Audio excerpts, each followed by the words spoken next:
যখন ফেরাউনের মমি পাওয়া গেছে তখন থেকে মানুষ জানতো না এই বডিটা কোথায় আছে। সাহাবীদের যুগে কি বডি বের হয়েছিল? সাহাবীদের যুগে কি বডিটা বের হয়েছিল?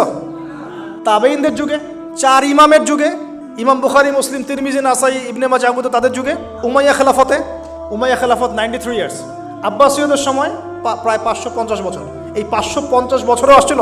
ফাতেমি সাম্রাজ্য চলে গেছে, কর্ডোভার ইসলামিক সাম্রাজ্য চলে গেছে, মোগলদের সময় চলে গেছে, এই তো আফগানদের সময় চলে গেছে, ইভেন অটোমান এম্পায়ার, এই যে ওসমানীয় খেলাফত, আর্তুগরুল গাজীর ছেলে উসমানের হাত দিয়ে, এই যে প্রায় কত বছর, প্রায় তো এটা 500 বছর মতো হবে না, 500 বছর প্লাস মাইনাস। এই সময়গুলো, এই যে প্রায় আমরা 1445 হিজরির কথা বললাম, 1300 হিজরি, 1300 প্লাস হিজরিতে আপনি এই বডিটা পাবেন না। আমরা দেখি নাই, বিশ্ববাসী দেখে নাই।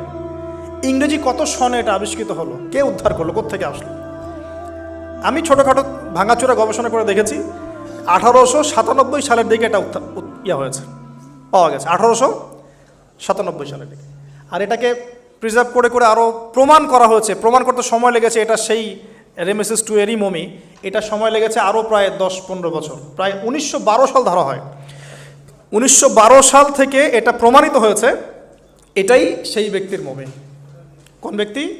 ফেরাউন, যে এই পৃথিবীর সবচেয়ে বড় কাফের, সবচেয়ে বড় জালেম, সবচেয়ে বড় ফাসেক, সবচেয়ে বড় মুনাফিক, সবচেয়ে বড় আল্লাহদ্রোহী। আর আল্লাহ পাক তাকে কেন রেখেছেন? লিতাকুনা লিমান খালফাকা আয়া, যাতে তুমি তোমার পরবর্তীদের জন্য নিদর্শন হতে পারো। That's all.